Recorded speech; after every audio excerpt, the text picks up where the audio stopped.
So if you haven't yet done the lesson on grain, make sure you go back and take care of that one first. That will serve as a warm-up for this exercise. So in this exercise, we're going to be opening up the other file, the snowcap.psd file. And we're going to be looking at one of the most common uses of filters, which is the blur filter in Photoshop. And we took a brief look at this on a previous lesson, but now we're going to go a bit deeper and start to look at this from a more photographic perspective. All right, so first thing after you've opened up your file, just notice that there is one layer, but there's also an alpha channel for the line of focus.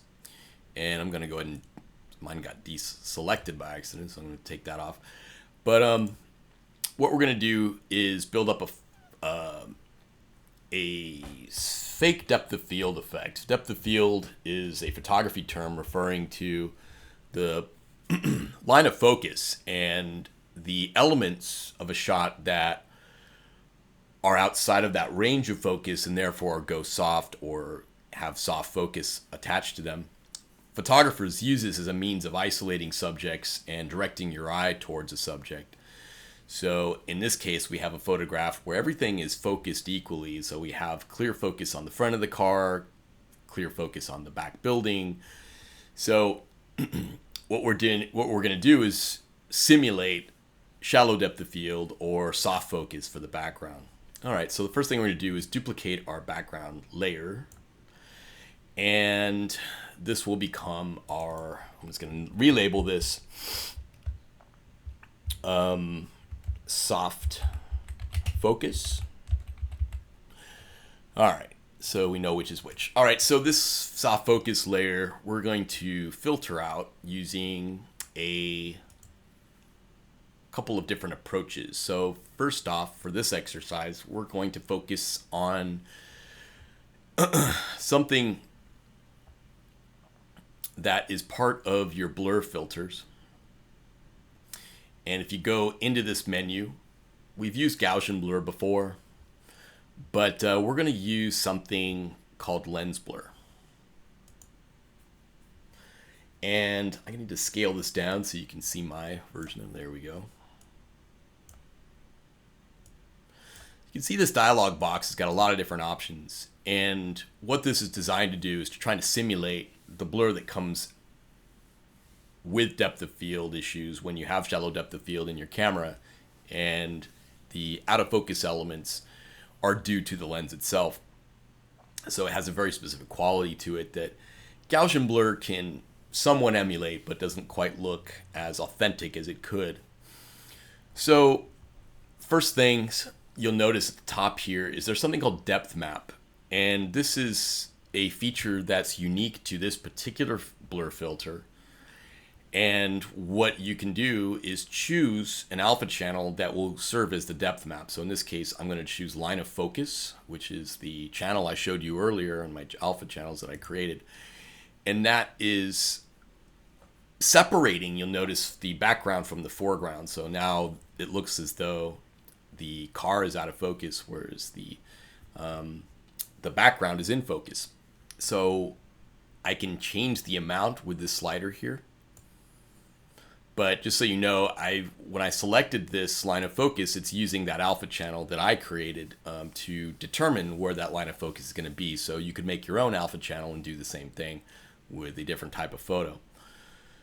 So I can choose the amount of blur here in terms of what is going to be the focal distance. This will shift it. So as I go ahead, I know it's kind of hard to explain, but if you're familiar with photographic lenses, we can change the point of focus on the lens.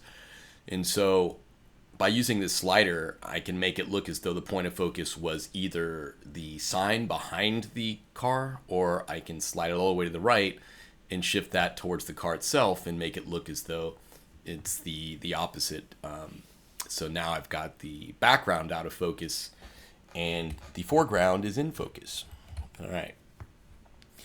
And there's a quick invert button if you want to compare. You can just flip it inside out, whatever works for you. But nevertheless, the slider will determine the point of focus based upon the line or the alpha channel that I created. Okay, so let's move on. The next choice is the iris. The iris will give you options that control the type of blur that you get. You notice that the letters, the way they kind of break up and separate and go out of focus, changes based upon the radius that I choose here. But it will also change based upon the shape that I choose. I can choose triangular shapes to distort this from. And they all have their own subtle looks to them. Here's hexagon, which I think represents a lot of different apertures in cameras. But I mean, you can get really, really in depth as to the subtleties of how this blur effect looks, and it really is up to you as to how far you take this and what you're looking for. But you'll notice that as I do this, I'm going to zoom in. You notice how the background goes so soft and so smooth because it's been blurred, while the foreground has all this grain to it. All right, so we're going to address that in a bit, but this is really what I was getting at when in the previous lesson on noise, and that one of the biggest giveaways with images is people will do something like this and apply a filter like this without thinking about the role that grain plays in our eyes identifying what's wrong with the image. Zoom out a little bit. So there's another option here called specular highlights. What are specular highlights? Specular highlights are the parts of an image that are the brightest. So we typically get highlights that distort or blow out when we are blurring them with the lens.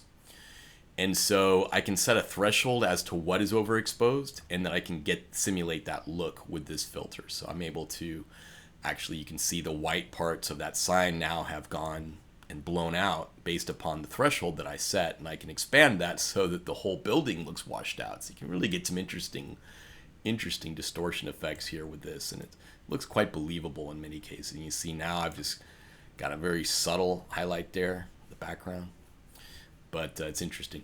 The last option is noise, and this is the option that is designed to replace the method I just showed you on the grain tutorial, where we did it manually with an overlay layer. They are doing it, they're adding this filter built in so that you can try and do it yourself. Again, you've got the same options, uniform or Gaussian, and you can choose monochromatic, which you probably should in this case, to get that noise. Now, if I zoom in, I can try and match the noise on the amount of noise to the amount of noise on the car, and hopefully get, you notice how that noise makes the images blend better and how they just looks more natural that way. Again, it's a very fine line between too much noise and not enough. So again, it'll be up to you as to how you go about that and how you get it. But another problem with this is that you'll notice there's no way to adjust the scale of the noise. So we're kind of limited with this in the sense that we kind of have to go with what it gives us. And if it's good enough, if it looks good enough, then that's fine. If not, we might be better off just ignoring this altogether and doing it the manual way that I showed you earlier, where you can control the size of the grain and get more creative control over the grain itself, rather than just being limited to the amount of noise that you're adding. But in this case, it's fairly close, so I don't think it would be the end of the world if you use this. But could you get closer? Probably with the other. Yeah, I think so. But nonetheless, these other features really do a great job of emulating the look you would get with a camera lens in terms of throwing it out of focus and making that believable. So click OK to accept the changes here, and then you can look at it further here and just compare and see if it looks as good as you'd hoped. And we'll go ahead and leave it there for this particular lesson and save this out. Go ahead and save this file as snowcap.psd, and we'll continue this on the next lesson.